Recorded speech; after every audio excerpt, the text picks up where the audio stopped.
Making our headlines this Monday, September 8th. Police Commissioner Kurt Walton responds to a recent spike in assaults on police officers. International Literacy Day is marked by the Minister of Education. A new business expo invites young Caymanians to pitch ideas, and a new netball club seeks local talent.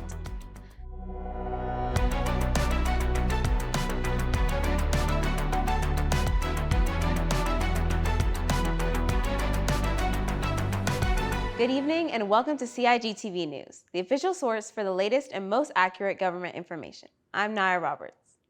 In our top story for the day, Police Commissioner Kurt Walton has spoken out against the recent spike in assaults on police officers. So far, 2025 has seen 27 arrests being made in relation to the crime. At this rate, the Cayman Islands is expected to overtake the number of officer assaults when compared to recent past years, with 29 crimes committed throughout the entirety of 2024 and a total of 23 during 2023. Walton addresses the sudden increase in an interview with CIGtv. I think we have seen an increase in two main categories, public order offenses and violence against the person. It's about 200 more crimes in those two categories. So 160 in public order offenses and another 60 in violence against the person.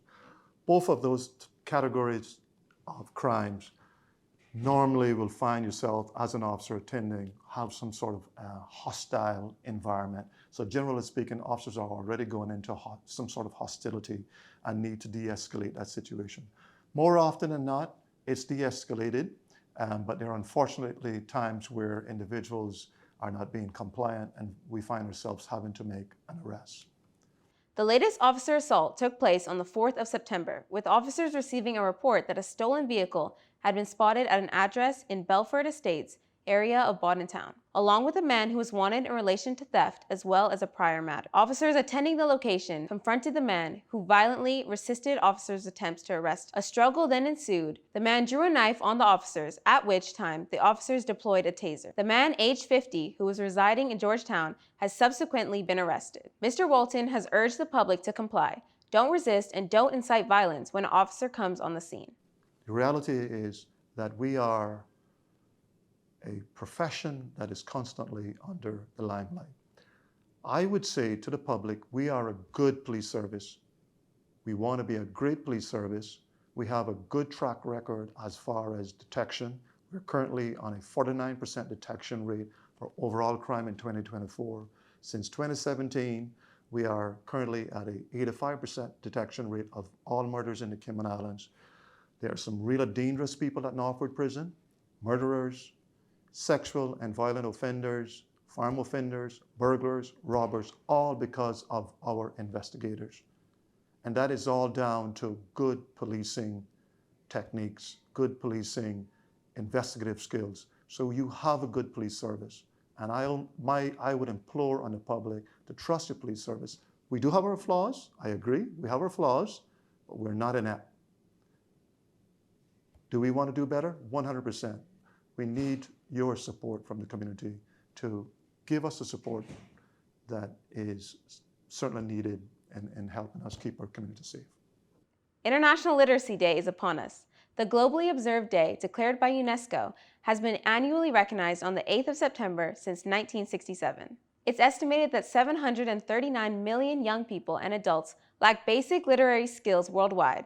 Throughout the day, schools across the Cayman Islands enjoyed a range of activities that promoted the joy and power of reading. In addition to this, the Minister for Education and Training, the Honorable Rolston Anglin, released a message discussing the transformative power of literacy.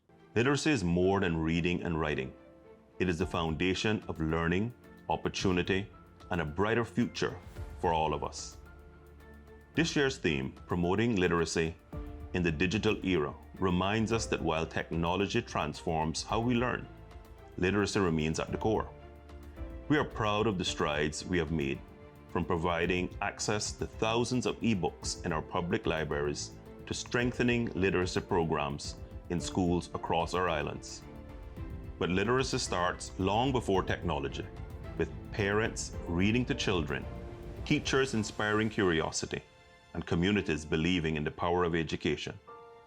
Thank you to our educators, librarians, parents, community leaders. You are the true champions of literacy.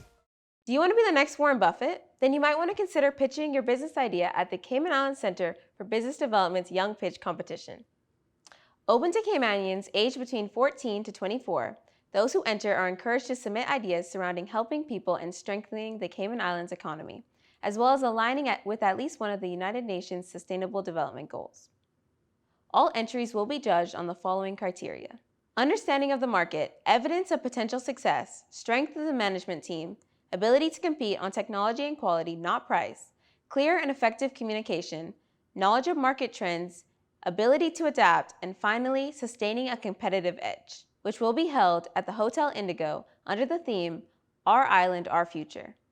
All applications must be submitted by the 12th of September, with the top 5 applicants being selected to pitch their ideas live at the 2025 Small Business Expo, which will be held at the Hotel Indigo under the theme, Our Island, Our Future, Cultivating Commerce. There will also be cash prizes of up to 2,500 Cayman dollars for the top 3 winners, on top of personalized business advice and support from CICBD to help bring your idea to life. The application link will be found in the description of this video, or simply head to cicbd.gov.ky for further details. Now for today's sports news. A new community-driven netball club has been launched to help players of all abilities develop their skills, stay active, and enjoy the spirit of the sport. That's according to Bob McBean, who is the manager and founder of the new Venice Netball Club.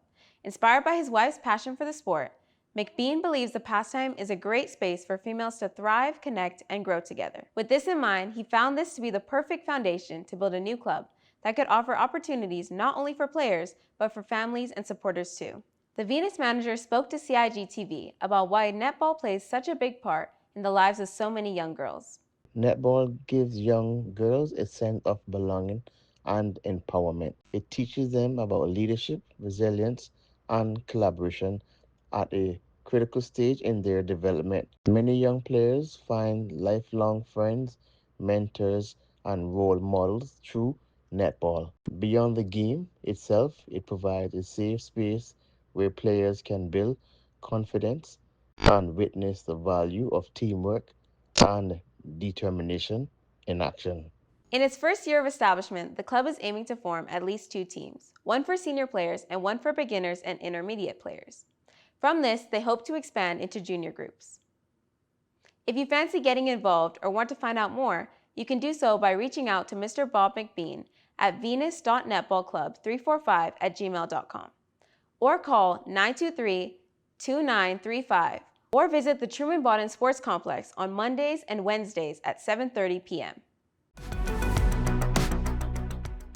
Residual moisture from a tropical wave will bring a slight chance of isolated showers and possible thunder, with radar showing a few showers in the Cayman area tracking west-northwest. Tonight, expect partly cloudy skies with a 30% chance of isolated showers and possible thunder. Temperatures will drop to the low 80s, winds will be light from east to southeast at 5 to 10 knots. Seas will be smooth with waves under 2 feet.